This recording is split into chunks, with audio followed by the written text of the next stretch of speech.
What's up, people? This is Will.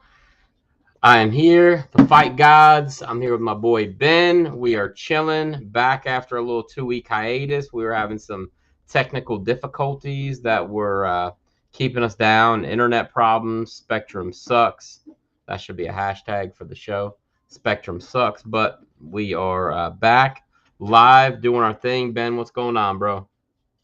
Dude, not much. It's what, almost April and it's now snowing here in Maine yet again. Um, Business as usual apparently up here on my end, dude. Yeah, I feel you on that, man. It was a little cold here today, like 50, but and for this time of year, it should be a little bit warmer, but still, man, I couldn't even imagine living somewhere right now where it snows, bro. That's like, Dude, uh, 2 days ago it was like I could open my windows on Saturday and enjoy the nice day. And then mm, today it's barely 30 degrees and it's like snow showers. Jesus, man, that does not sound like fun. Hate to hear it, bro. Hate to hear it, man. Um, but what else has been going on with you? Anything, man? Just been watching the fights or what? Just staying busy, man. Keeping up with all the stuff going on in MMA. Bellator had a bunch of stuff going on with them with the Grand Prix, with a couple injuries to some key players in their Grand Prix. So I was like paying attention to that. PFL announced their first round of matchups, so I was pretty excited for that to see some of the fights coming forward from that.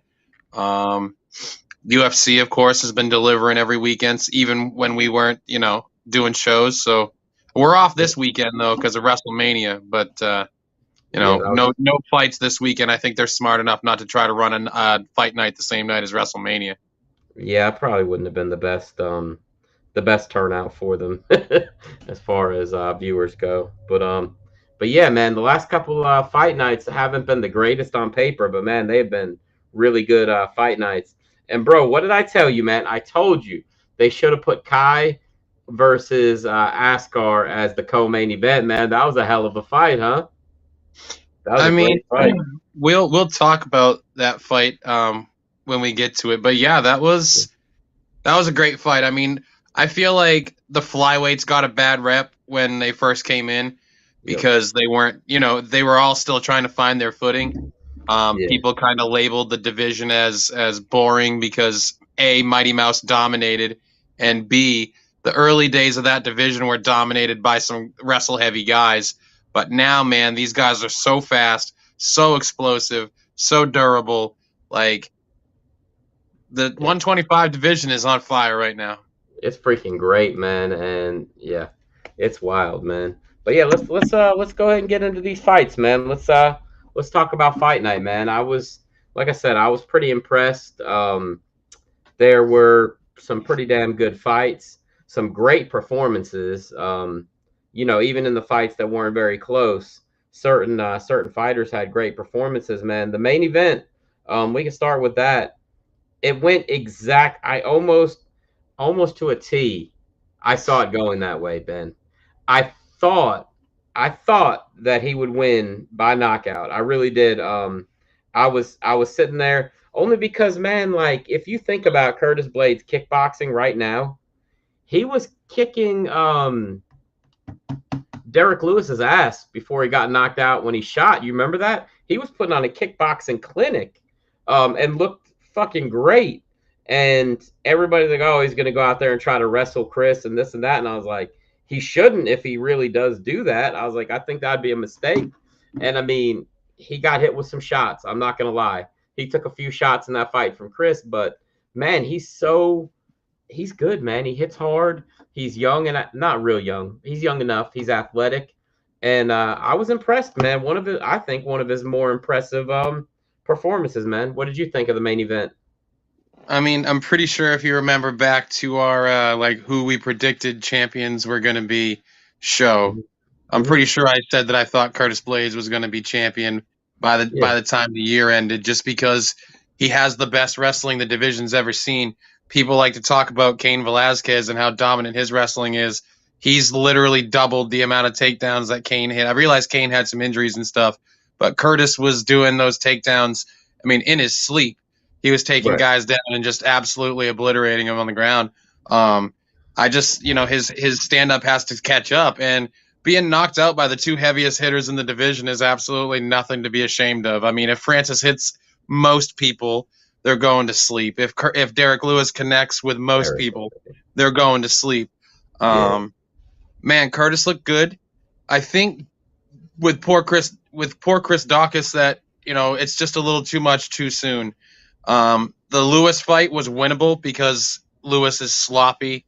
I mean, we saw with Bam Bam that he put him to sleep, so he's definitely catchable. But I think the Razor Blades fight was just too much too soon for Chris. He needs a good rebound fight to see where he actually stands in the division. And I just don't know of one off. Maybe Alexander Volkov would be a great fight for Chris Dawkins. Yeah, I can see that. And for Blades, maybe it's tough to say. Maybe he could fight Ty, and see what happens there. Because I don't think Stipe is interested. I don't think John Jones is interested, and I don't think the UFC is ready to expose Gane and put him against an even better wrestler than D1 Francis, and have him get exposed. So maybe they'll put Curtis versus Ty, because Ty has any chance. If anybody has a puncher's chance, it's Ty, to put somebody to sleep, and it would actually see what Ty's got in store for the next guys in the division, because they're all going to be able to take him down. So, yeah, for Ty, for Curtis, I'm going to say Ty, and for Dawkins, I'm going to say Alexander Volkov. Okay. So after the fight was over, you remember he said he wanted to fight Stipe. He's not going to get that fight. I don't see it. I think there's only two guys that Stipe fights, and it's either going to be John Jones or Francis, and I think you and I both agree on that. And then everybody, not everybody, but some people were talking like you were about him fighting Ty. And I just don't see him fighting Ty. I'm going to tell you who I think would be the fight for him. Tom Aspinall. It is a hell of a fight, man. Two guys that could do stand-up. Aspinall's got the jiu-jitsu. He's got the wrestling. I think that'd be a hell of a fight, man. I saw you shaking your head. What's up? I just don't know if the UFC would do that. I feel like they're going to protect Aspinall a little bit more than that. But, man, I wouldn't mind that fight at all. You think they'd rather protect? I guess I didn't really think of that. Tom, he's in the top 5 now, or top 6 anyway. Yeah, I think he's number 6 now, I believe. That fight's not bad. I don't mind that fight. Yeah. Do you think that they will protect Tom more than they'll protect Ty? Well, I mean, who else is left for Ty to fight if he's not going to fight Curtis or Aspinall? Yeah, I mean, because Ty's not getting put in an interim title fight against, well, not that I have like a problem with Ty, but it would have to be against Stipe. And like, who's Stipe going to fight more? A heavy-handed guy like he just fought, or is he going to fight a guy that he feels like he has the chance to wrestle and grapple with? And Curtis, I don't know. It's weird. It's kind of like Larry said in this comment here, that you've got the top 5 guys that are going to beat everyone else, but they kind of just refuse to match them all up against each other. It is definitely strange. You're right, man. Let's see. Francis is out, right? We know Francis isn't fighting anytime this year. He's out with the knee surgery. We just saw the recovery a couple weeks back, so he's not fighting in this calendar year. He probably won't fight till, middle of next year at best. So count him out. Yeah. Gane hasn't fought since he lost to Francis. So what are they going to do with him? Like, who's next for Gane? And Stipe hasn't fought since he got knocked out. And what are they doing with him? And John Jones is a question mark. So what are they doing with him? That's 3 guys right there that are at the top of that division that are just question marks, with the 4th guy not fighting anytime soon. So that's true. Really, the only 3 guys that can fight that are in the top 6 are Tom, Ty, and Curtis. Yeah, Tom, Ty, and Curtis. Yeah.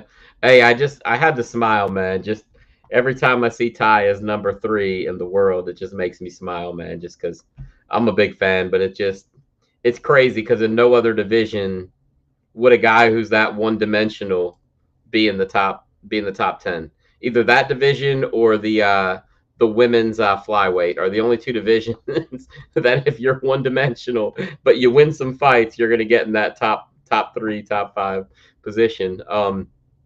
But yeah, man, it's crazy how it drops off after number 6. So you got Cyril Gane, Stipe Miocic, Tuivasa, Curtis Blades, Derek Lewis, Tom Aspinall is number 6. The number 7 is Volkov, who just got his ass kicked. You know, then you got Rosenstruck, who's been losing pretty regularly. Then you got Chris, who's lost 2 in a row, and then Marcin Tybura, and that rounds out the top 10. He's definitely right about it being like a pretty stale division as far as anybody outside of like the top 5, top 6, man. I mean, well, and your number 8 guy in your division, who I'm pretty sure, I'm like 95% sure is fighting your number 10 guy in the division. That's a and that's like an almost an early prelim. That's like the first prelim after the early prelims. Yeah. Like Rosenstruck and Tybura is like the first card on the hey guys, now it's time for it's on the Volkov card. I'm pretty sure it's on the Volkov and Chan Sung Jung card. Was that UFC 273? Is that what that is? 273. Yeah. Let's see. I'm gonna look it up. But yeah, that's pretty wild. You know what I mean? That's your number 8 guy and your number 10 guy that are, essentially early prelim guys. Yeah. And so, I mean, that is kind of, Larry said it perfect. Like this seems like there's a big gap between number 6 and even number 7. Obviously, we just saw Aspinall do something to Volkov that no one's ever done, and just destroy him. I mean, yep. Vitaly Minikov destroyed him, but that was standing on the feet. So, yeah, it's true. Hey, so they're expecting the Olenek versus Latifi fight to be added to that card 273.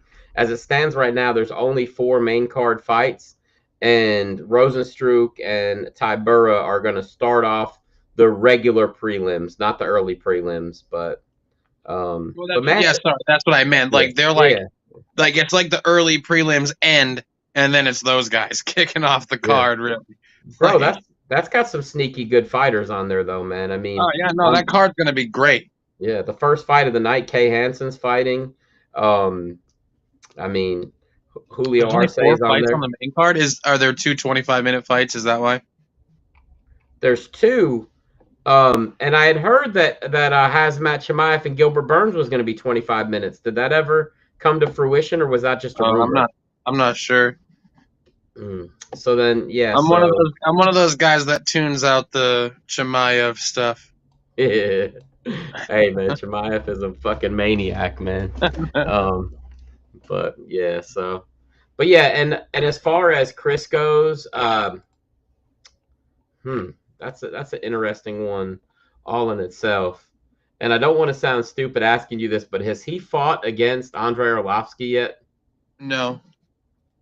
It seems like like if they want to know if you're good enough, they throw you in with Arlovsky.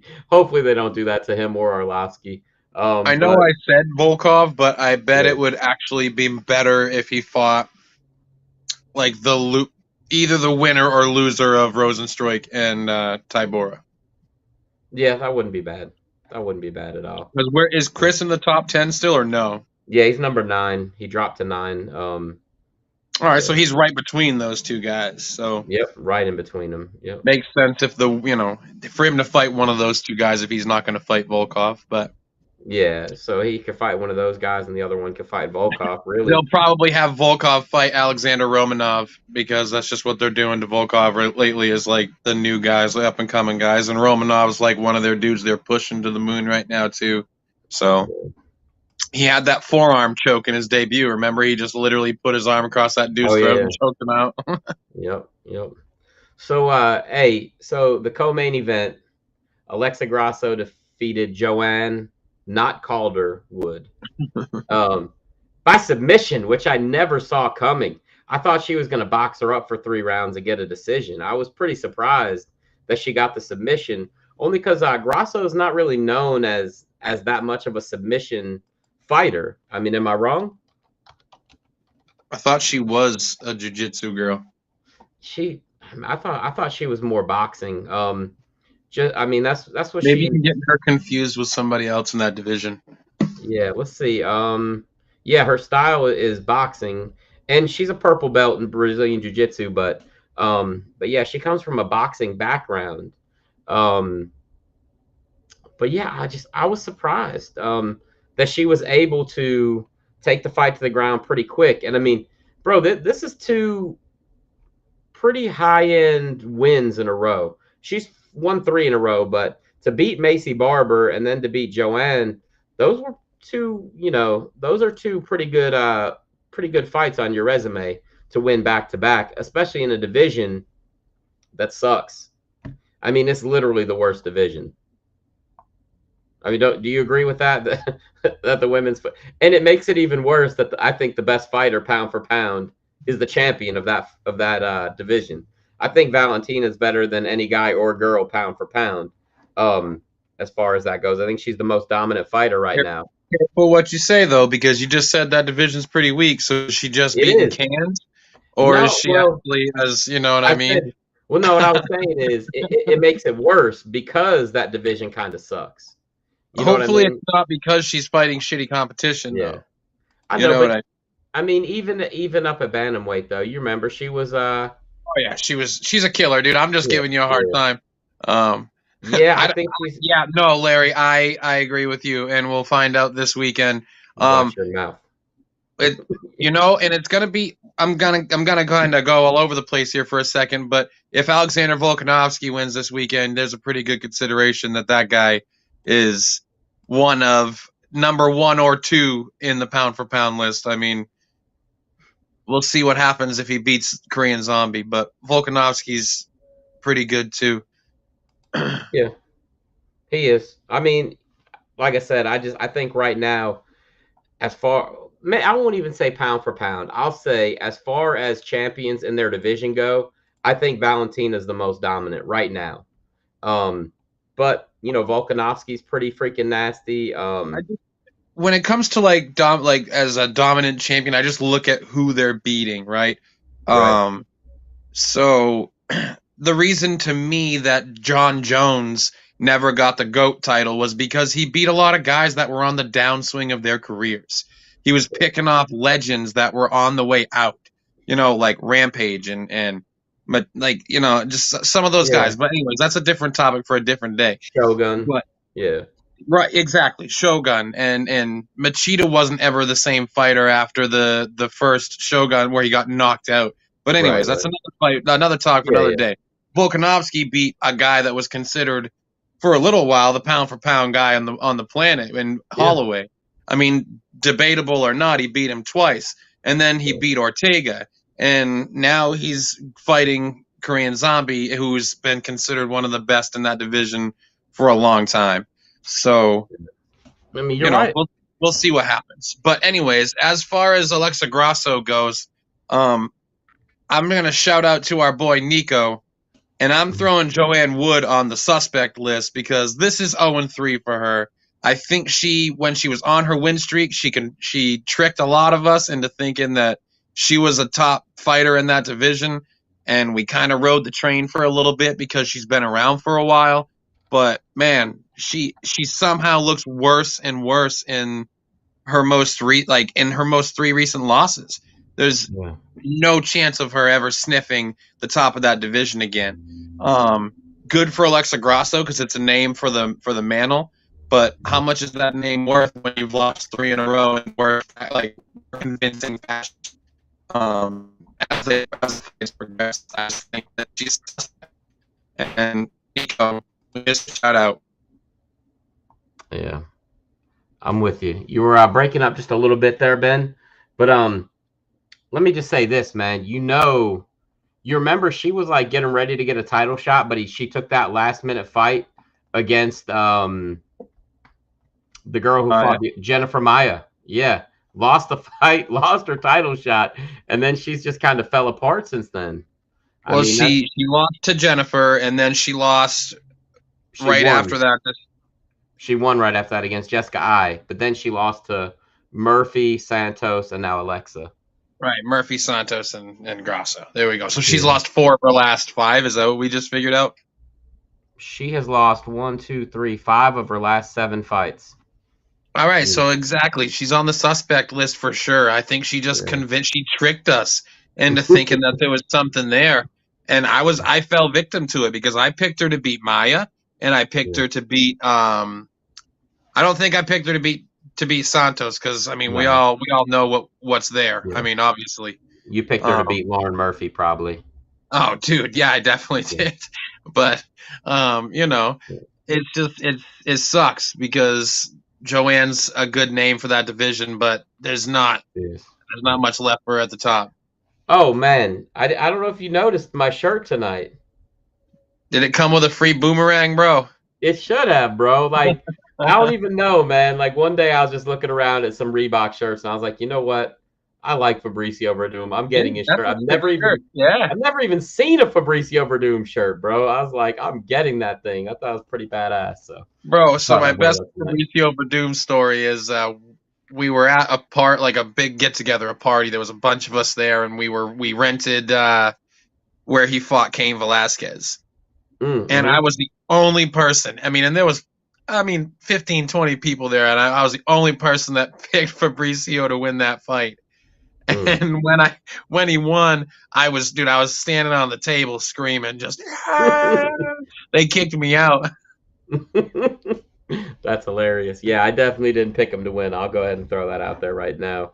Um, and I do remember when I was at the beach, me and my wife, that was like the first time we went to the beach together, I think. We watched at a Hooters when he fought Junior Dos Santos. And like Verdum was like talking junk on the before the fights and stuff, saying that he didn't think that he should have to fight a new guy, and then got knocked the fuck out. That was the ear wiggle one. Remember that I when was Joe gonna say Rogan's like, he got yeah, his ears wiggled, bro. Joe Rogan's like, look at his ears wiggling in the replay. Like that was awesome, man. But yeah, I think but yeah, let's go back to Alexa Grasso. I think that she definitely deserves a contender fight, man. Really, I mean, I think she deserves something big. I don't know, like what Lauren Murphy or Jennifer Maya is doing right now, or even Caitlin Chachugian. Is that who she called out, Caitlin, after the fight? I think it is. I Let her. thought Manon called out Caitlin Chakugian. I think you're right. I think you're right. But yeah, I mean, I think any of the top five. Um, I don't like her against Santos, and I don't like her against Andrade. Andrade. Those are number 5 and number 1. But I do like her against Caitlin, Lauren, or Jennifer. So, um, Well, you know, Jennifer just lost. Is she still ranked above her? well, she is until tomorrow. I'm Tomorrow, sure. it's two. Yeah, tomorrow. So Alexa will go up to she beat. So Alexa will go up to number. Four? Uh, I'm thinking number 6. She'll be behind Santos, so she'll be number 5 because Jennifer Mile will be out of there. Yeah, I mean she'll be like 5 or 6, I think, tomorrow. She'll go up from 9. She'll raise a few spots. Um, so I think you got to put her in a contenders fight 3 in a row.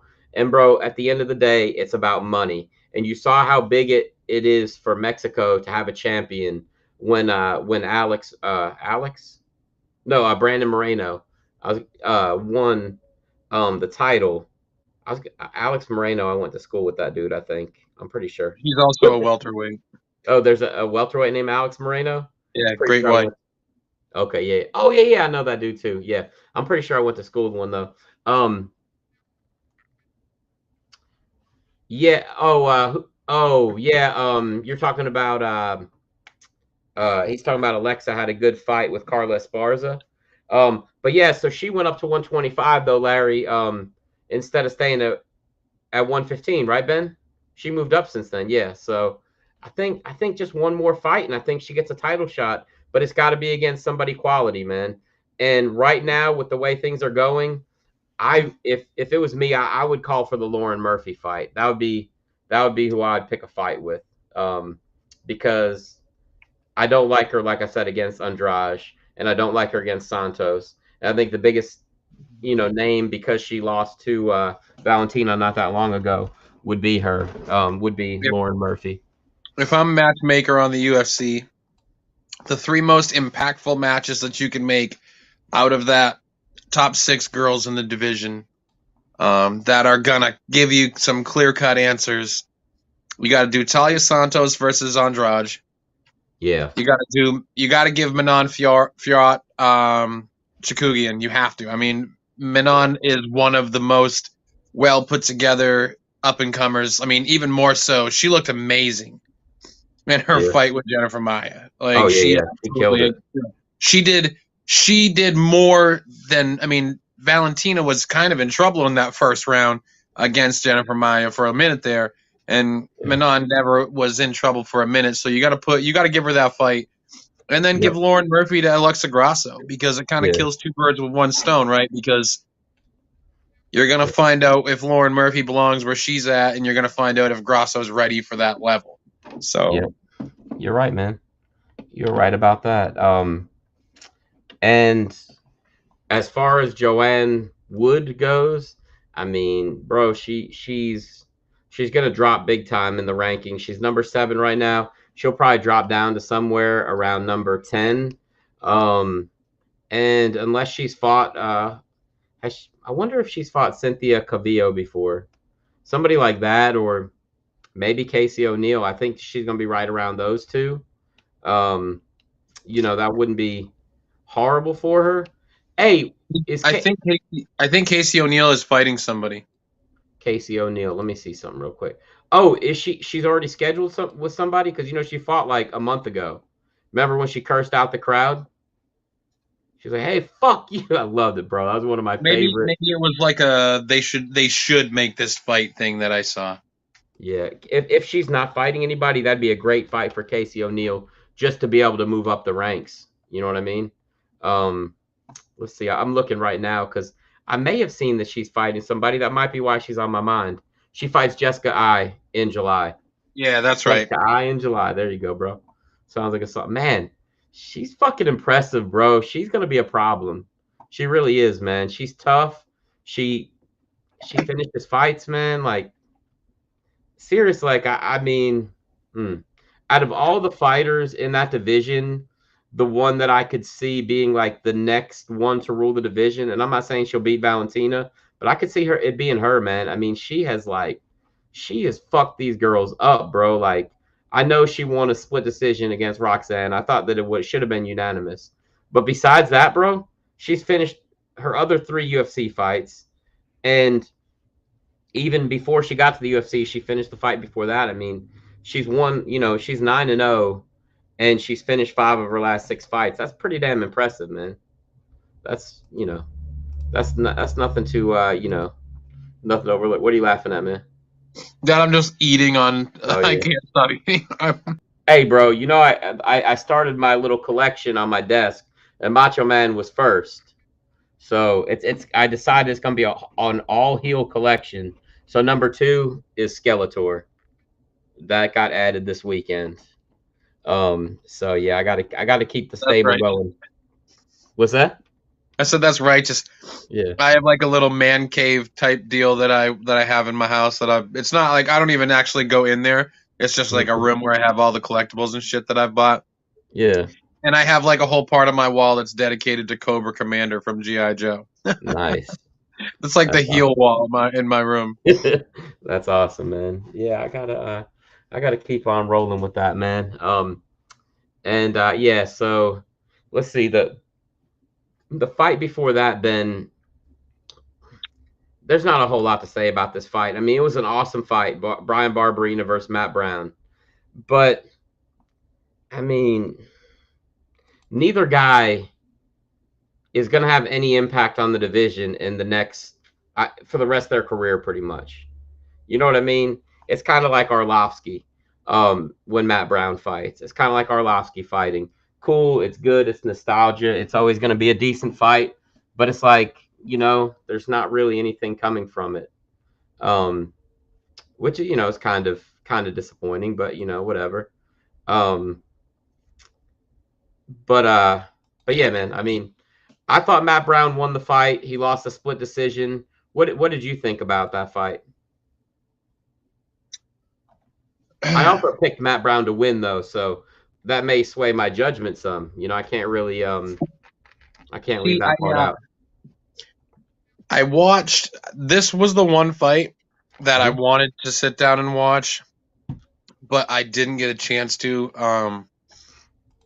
I had something else going on at the time, so I was kind of watching the fight on mute and like doing this number, like looking at it for 90 seconds and then looking away and then looking at it for.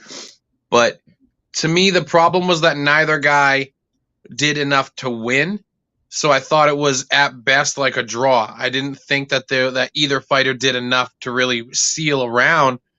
But I think that unfortunately for Matt Brown, it was, if he had won the decision, people would have been claiming home cooking and they would have bitched and Makes sense. complained. And I think that unfortunately for him, it was really, really, really close. But to avoid the controversy, they just gave it to Barberena. Yeah, and like I said, the outcome had no effect on anything. I mean, oh, But and I will say, dude, they did a perfect job with this, the build up to this fight for Matt Brown. They gave him tons of credit. They did like a little documentary mini thing with him where he's like, "Oh man, I was coked up like my first fight in MMA and I just beat the brakes off some dude in a bar somewhere." And he's like, "I used my friend's jockstrap and my friend's fight shorts. I went to the sporting goods store across the street, went into the restaurant next door, microwaved my mouth guard so that I could boil it." He's like, "And then I did a line of coke in the bathroom and obliterated some guy." oh my God, hey, it's not Dude, showing up on the. Matt Brown is a gangster, bro. Oh yeah, definitely, definitely. If you think he's a gangster, you definitely should read the Chris Lieben biography. And in fact, do you have Audible? I don't think Okay, so. Audible. It's like it's whatever. It's like it's audio books, but Chris Lieben's book is free on there, so yeah, I'll I have to listened check to that it. out. Yeah, while I was driving doing some deliveries, I listened to it. It's pretty crazy, man. He tells some stories. But anyway, look, Nico is in one of the streams. For some reason, his comments not coming up here, but he's talking about how Jake Paul could beat Conor McGregor in a UFC fight and possibly Masvidal. And yeah, whatever, Nico, whatever. Number one, he's not gonna beat Conor. Number two, he's definitely not gonna beat Masvidal. I'm sorry, man. He's gonna get kicked in the face. I mean, that's what I think, at least. But anyway, I No, don't. such nonsense here. Yeah. Hey, I don't really care who Brian Barberina or Matt Brown fight next, to be honest with you. But I do care about Kai Kara France versus Askar Askarov. And man, I was sitting there trying to pick a winner for this fight, right? And I was like, something kept telling me that Kai was going to knock him out. And I was like, should I pick him? And I'm like, nah, I'll just pick Askar by wrestling decision, whatever. And then the fight started, and you saw where it started at. And I'm like, all right, I made the smart, safe choice. And man, Kai showed some fucking heart in that fight, in my opinion.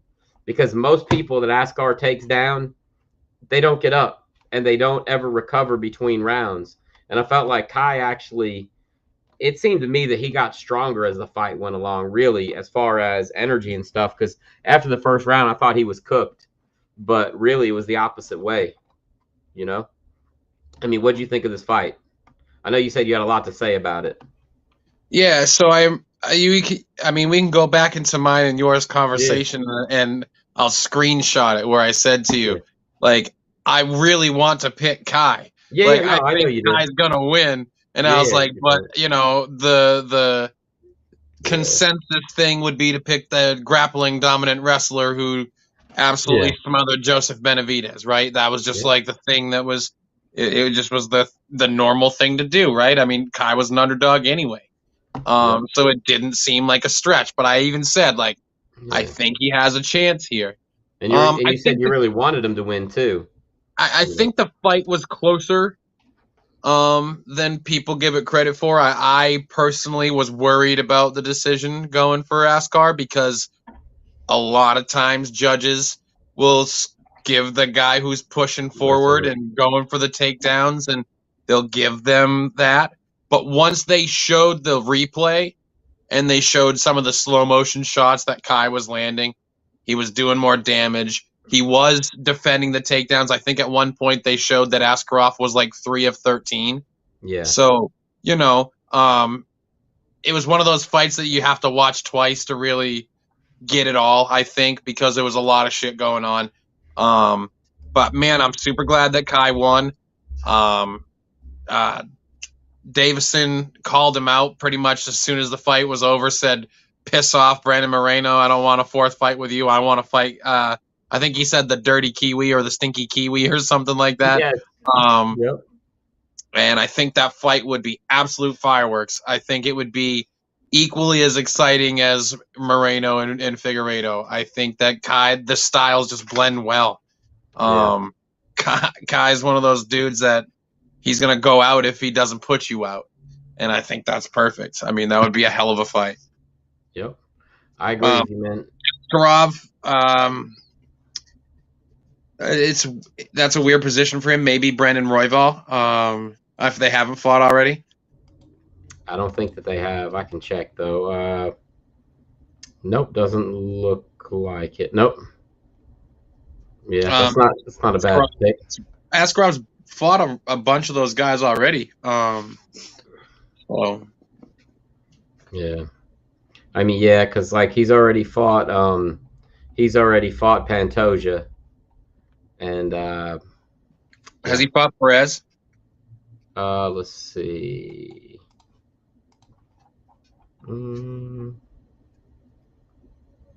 No. So there's another one. He could fight one of those two. Yeah, that's true. That's definitely true. It's so crazy, man. Like when you think about how the flyweight division is, and I mean, I know we say this about all of MMA, but sometimes it's true, sometimes it's not. But I feel like the top of the flyweight division on any given night, any one of those like top 5 could beat any one of the top 5. You know, I mean, look at Kai. He lost to Brandon Royval, you know, and then Royval loses 2 in a row. And now Kai is on like a winning streak. It's just like, it's crazy, man. I think after this fight, you should give Kai the title fight, man. I really do. I think he's fun. I think that, you know, he lost that close decision to Brandon Moreno. So if it's not an immediate fight for the title, then you give him the winner of Moreno versus Figueiredo, man. Either one or the other. But I think that you give him the next fight for the title, man. And I think Askar, I mean, shit, I don't even know, man.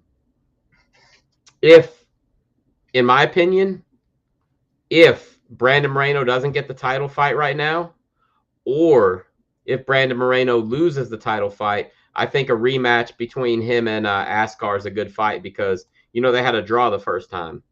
That was his only blemish before this fight for Askar. So I think a rematch with Brandon Moreno is a good call, unless Brandon wins the title back. Then you can't just, you know, give him the title fight. But I don't know, man. There's definitely some exciting stuff going on at flyweight. It's went from like you said, like a lower level competition type division. Now it's like one of the best ones as far as being stacked at the top, man. These guys are all like killers.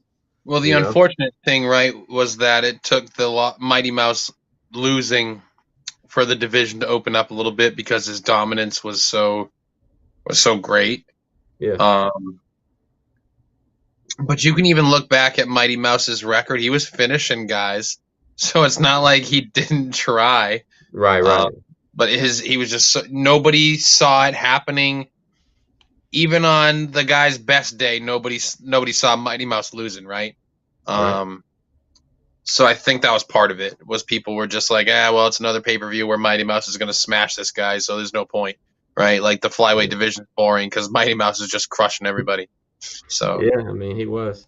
I mean, the middleweight division for a little while was boring.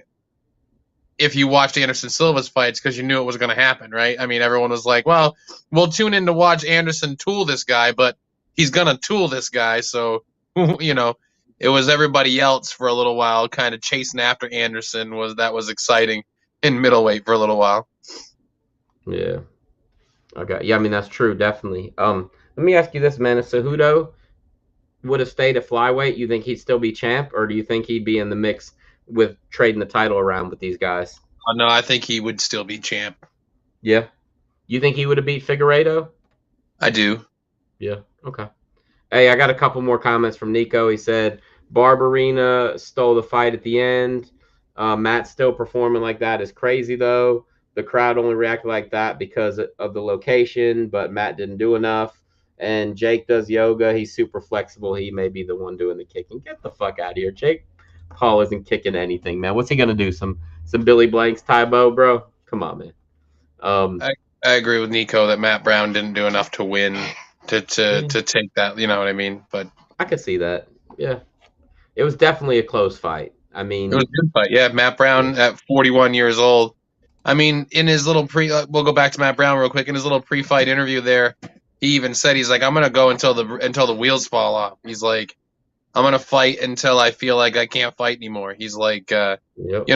he's like it's actually pretty crazy. We just did brain scans at like the Brain Institute or whatever, and he's like, and I'm gaining like regaining function in my brain. He's like, it's crazy, you know, Yeah. that I've taken all these shots and I'm still like really good at where I'm at. And Yeah. he's like, as long as fighting and media and shit doesn't interfere with him being a dad or whatever, he said that he's gonna fight until he can't go anymore. Yeah. I mean, I don't blame him. And if he does ever get cut by the UFC, BKFC would be perfect for him. I mean, that'd I be. think he's one of those dudes that if he ever got cut from the UFC, he'd be done. You You think know, so? I do. Maybe. Yeah. I can see it. Hey, the next fight of the night, I'm just gonna keep rolling here. Neil Magny versus Max Payne Griffin. Another split decision. And I picked Neil, but I was afraid that Max Griffin actually won this fight when it went to the decision. I actually thought that Max did enough to win the fight. What was it, the first two rounds? That the first round he definitely won, right? The second round was a close round. The third round, Neil definitely won. Is that what it was? I'm trying to remember exactly how it was. I I thought that the judges were going to give it to Max. I was like, shit, man. But they gave it to Neil. I wasn't 100% confident going in the decision, though. I guess that's my point.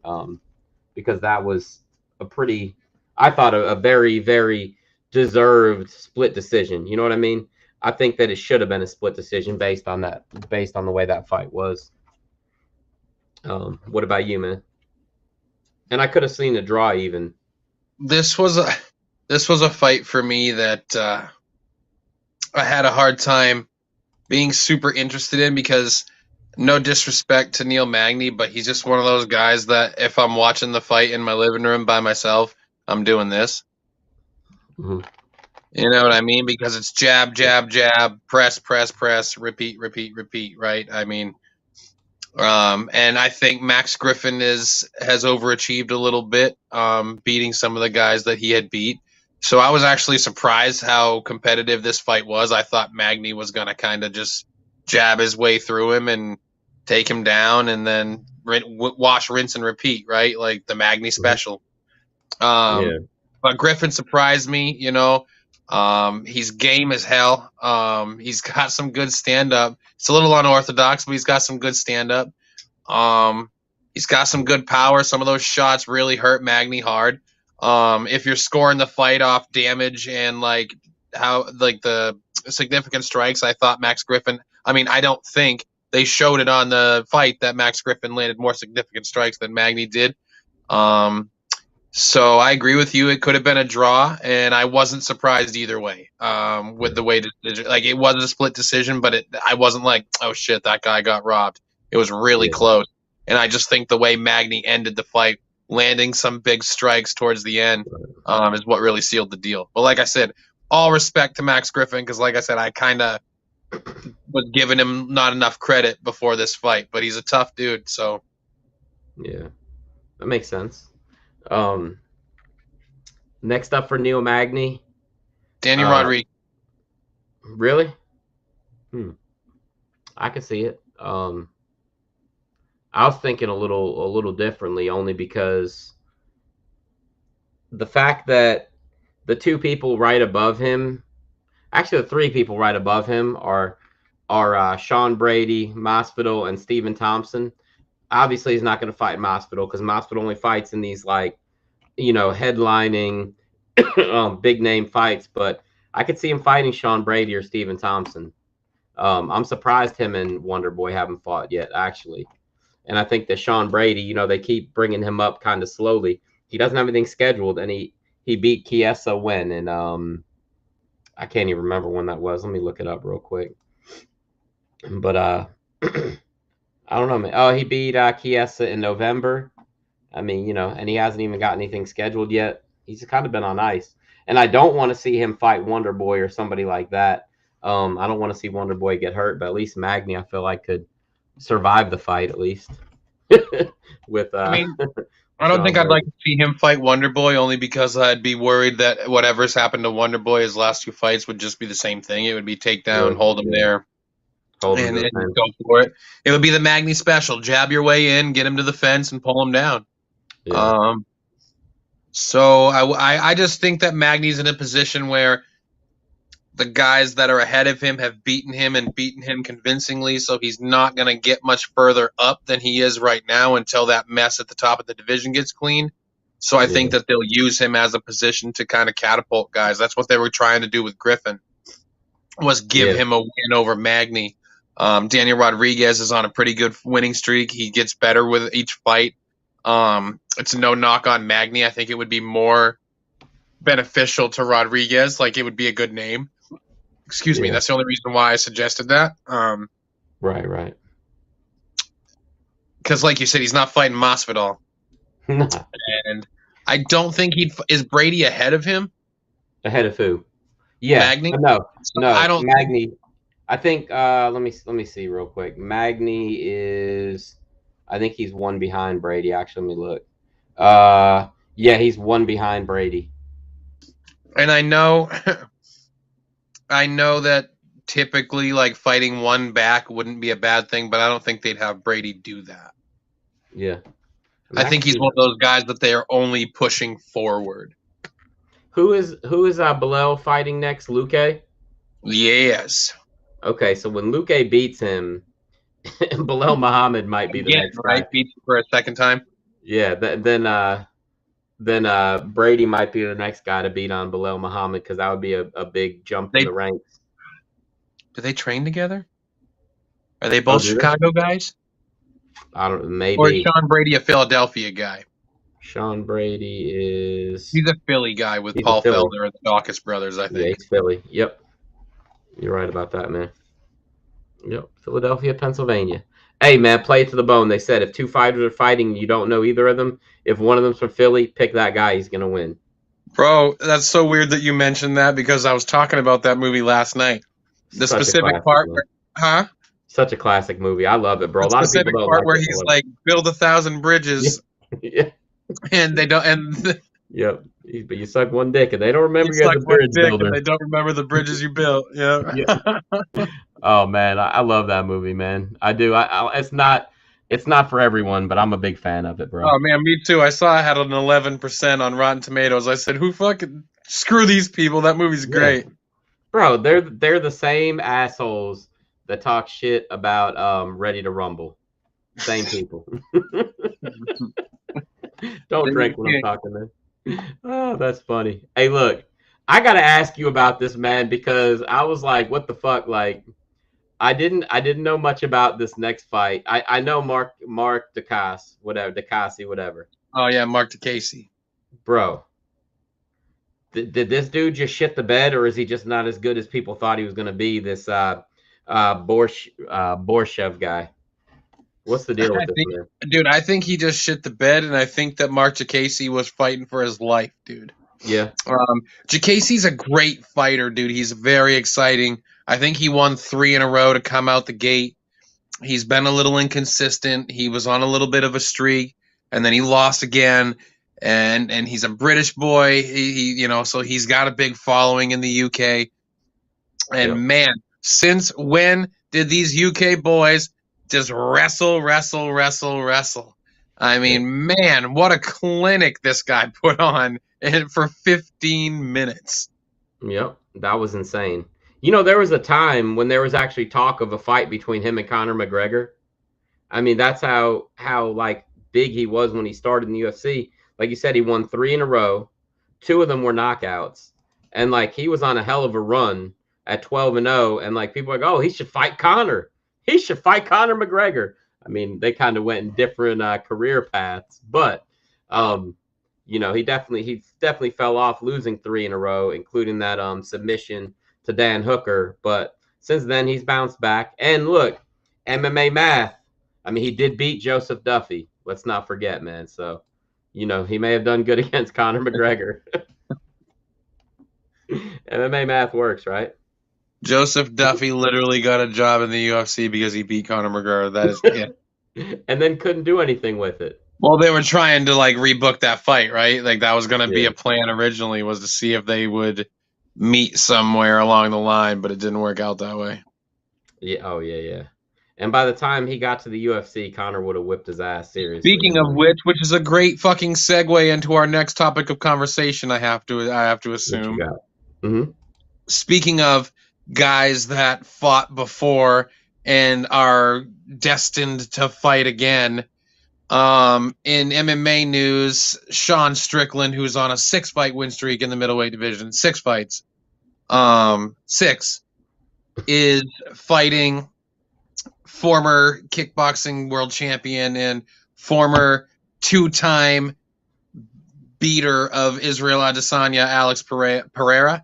I think that, you know, and I got some shit on Twitter for this because I said that I thought it was a fucking joke.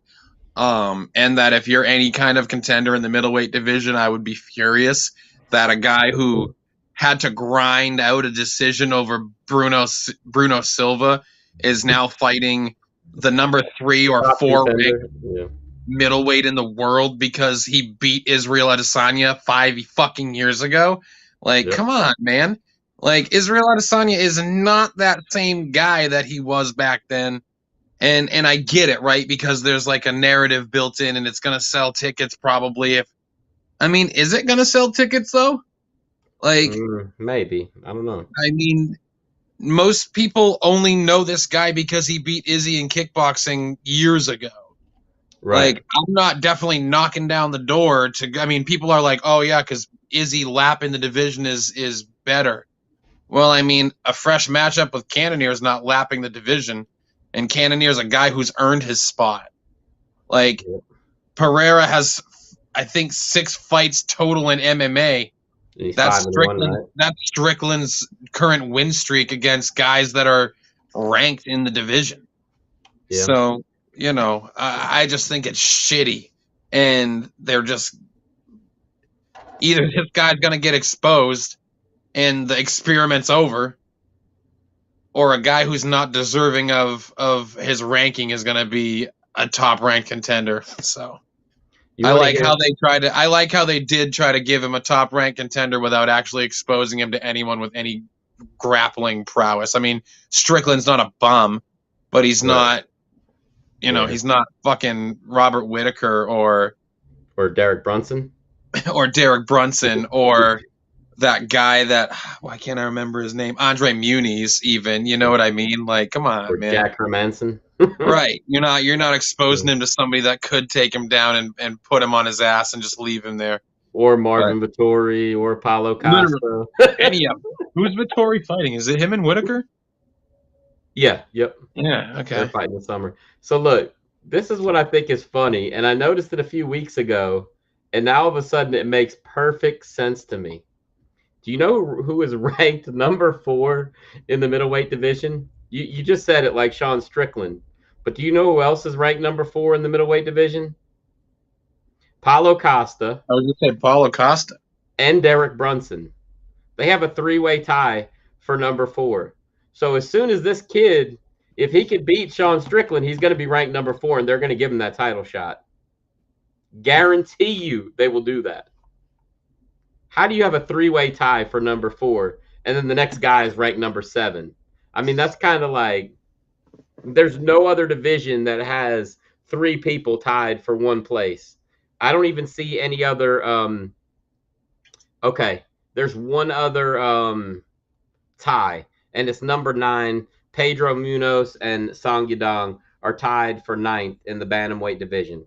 Okay, cool. No other ties in all of the rankings except for Oh, that. that'll change. That'll change on Tuesday. That'll change tomorrow. Oh, who Song Yadong? Shouldn't that change tomorrow? Didn't he fucking obliterate Marlon Moraes Yeah, but recently? that was but it would have changed last Tuesday. Last Tuesday. Yeah, but I mean, still, we could wake up tomorrow, bro, and Sean Strickland could be number 4, and Derek and Paulo are behind him all of a sudden, and you know what I mean. And then we'll know exactly what they're doing. But it's just one of those things. I think it's kind of crazy, man. I don't know, man. I just don't understand it when you've got other viable. I mean, you just beat Bruno Silva by decision. Yeah. Yep. And he's not ranked, right? No, he's had not 2 even fights in the UFC. One against a guy that I don't even remember his fucking name, and one against Bruno Silva. You know what they should have done? They should have let him fight Chris Weidman. He would really get taken down and held down against Weidman. People might think that Weidman would lose, but there's a good chance that this Chris Weidman that's here right now isn't throwing any strikes until he throws somebody on their back. Yeah, for real. I mean, if you think about this middleweight division and the top 15, the only guys that honestly that I think that Pereira could beat, okay, he could beat. I think he could beat Edmund Shabazian.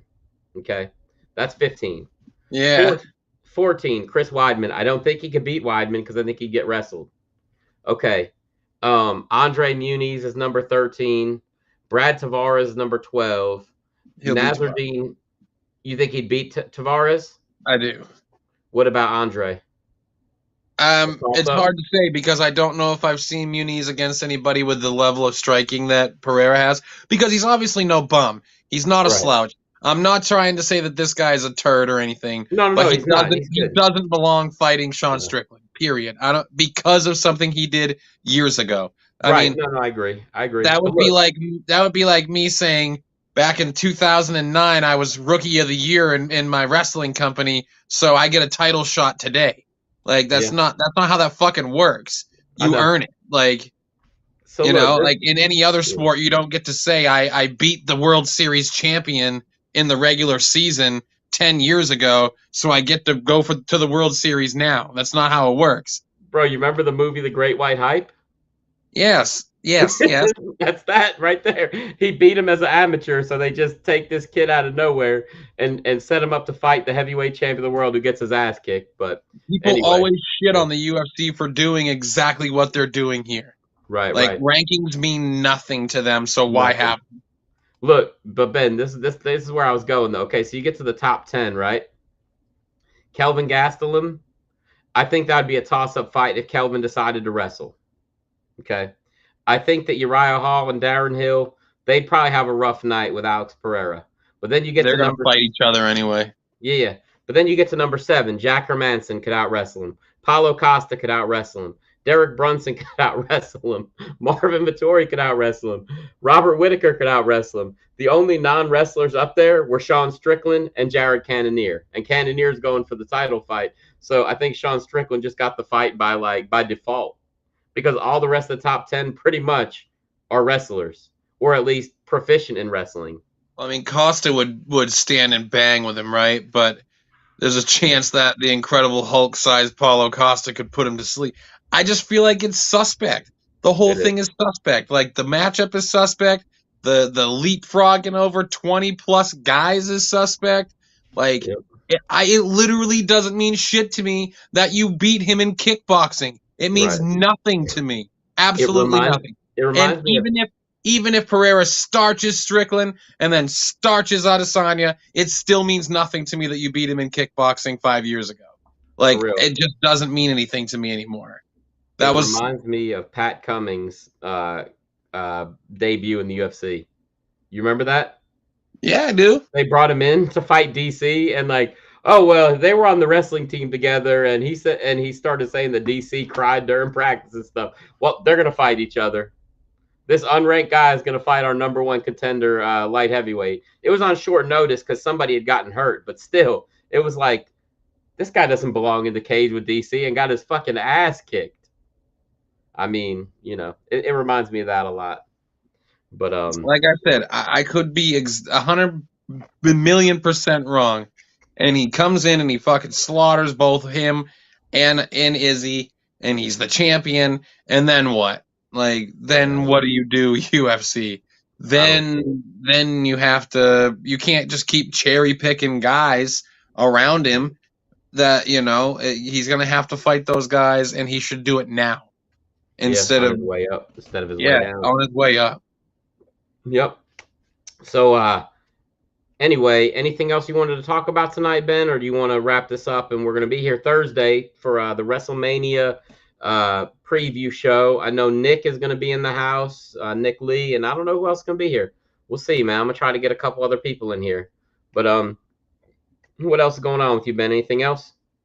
Well, I kind of mentioned it earlier in the show that PFL has announced some of their first round matchups. Oh, yeah, what we got? Jeremy Stevens is set for his PFL debut against Clay Collard, That's a good fight. Which will be a banging fight. Magomed, what's his name? What the heck's his name? Not Magomed. One of their returning champions is coming back. Emiliano Sordi's coming back. They've got some pretty good fights announced so far coming up. Anthony Pettis is going to be back. And then, of course, the Bellator Grand Prix, which was set up for the bantamweight division, which was going to shake out. And Anthony Pettis is the current champion, but he's injured. So they're going to be doing an interim. The winner of the tournament will be an interim champion and get the $1 million. James Gallagher is also injured. He's out of his fight. The controversy with that was that on the night they announced the Bantamweight Grand Prix, Josh Hill was announced as an alternate for the Grand Prix, and now he still has to win a play-in fight just to make the tournament. That's kind of crazy. Juan the Spaniard's going to win, and he's going to end up fighting Sergio Pettis, right? Is it Juan the Spaniard, Archuleta, that he's the other one that's in the tournament? Yeah, it's that's Sergio beat, right, for the title? Yes. Juan's in the tournament. Leandro Higo is in the tournament. Yeah. Couple good people. Yeah, I mean, it's going to be an awesome tournament. It's great. It's perfect, but unfortunately, 2 guys are out, so it shakes things up a little bit. And we'll see where that plays out. But this is flyweight, right? 125. 135. Bantamweight. 135. Okay. Do you think maybe they let Julius in the tournament and he could just fight 2 of them at a time? I mean, it might take 3 of them. Maybe 3 of them. Hey, I mean, you got to equal the muscle massing and stuff, but yeah, I can see it, man. And the other big Bellator thing was that they're doing a fight in Hawaii. Like, they're back in Hawaii for a fight night. Oh, yeah. And they signed Yancy Medeiros, which is awesome, to fight, I think, Emmanuel Sanchez. That's a great fight. Yeah, it is. That's who he's fighting. Yep. It was really funny because Scott Coker's like, yeah, somebody said, yo, you're going to be in Hawaii. Maybe you should get a hold of Yancy Medeiros. Like, Yancey's a gamer. He's a baller. Like, this guy's, all guts, no glory kind of guy, And he's like, yeah, I guess we could do that. And then 2 days later, it's announced that he's fighting one of the top guys in that division. So we'll see what happens. That's amazing, man. I'm happy about that fight. Like I said, I really like that fight a lot. But yeah, we've got so much wrestling on tap this week. Yep. I can't wait, man. Did you watch SmackDown? I got to get this out here. I was going to text it to you earlier, and maybe I did. I can't remember. Did you watch SmackDown from last Friday? No, I didn't. So Ricochet, the Intercontinental Champion. Did I tell you about this? Yeah. He wrestles Angel Garza, loses because Humberto cheats. So then he says, well, I want to fight Humberto now. So then Humberto beats him because Angel cheats. So now they both beat your Intercontinental Champion. And then this Friday night, it's a 3-way between the 3 of them. He's not even going to be on WrestleMania defending his title. It's like, man, why the fuck do you even have an Intercontinental title? It's such a joke. Like, they never book it strong at all. And it's like, man, this is the worst I've ever seen it, honestly. You know, back in the 80s, the Intercontinental Champion was the next guy to be world champion, or the guy who just was world champion. So on their B shows, he could headline the show. You know what I mean? Like Randy Well, Savage on his way to being the champ. your Ultimate Warrior. Intercontinental Champion always used to be your workhorse title, right? Yeah. Like they were the guys who would give you, no disrespect to the top name guys, but think about the greatest Intercontinental. Think about some of the Intercontinental Champions. Yeah. They're better wrestlers. Yeah. Oh, disrespect. Fuck it. I'll say disrespect. Fuck Hulk Hogan and fuck Ultimate Warrior. When Rick Rude and the Honky Tonk Man and Macho Man. Yeah. Mr. Perfect, Roddy Piper, Intercontinental Champion. Guys that worked. The workhorse guys have always been your Intercontinental Champions.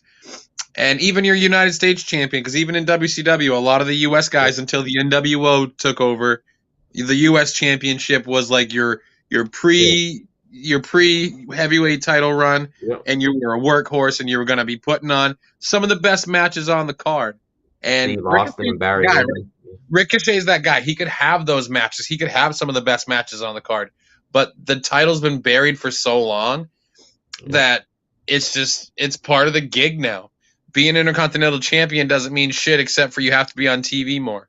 Like, Finn Balor, for Christ's sake. He's your United States Champion, and your graphic is that he's in the Andre Memorial Battle Royal. And they built up this whole thing with him and whatchamacallit, and I don't even know if it's going to be at Mania anymore. Right? Him and Priest? Yeah. You think they'd have them both wrestle twice? I guess not. It's crazy, though. They built that feud up like it was going to happen, and then it's just like it just kind of disappeared. I mean, I don't even know, man. It's crazy, though. I'm shocked because on Wikipedia, it's off, right? Yeah, it's gone from Wikipedia. Eliminate each other in the Battle Royal. Yeah, I could see that. But I mean, what?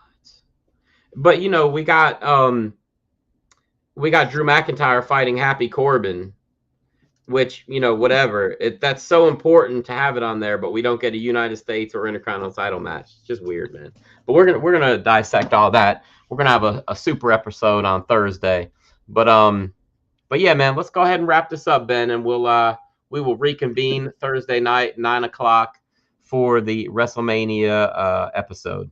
All right, ladies and gentlemen, pimps and hoes, this has been the Fight God Show. Yep. Peace out, everybody. Be good, and we will see you guys then.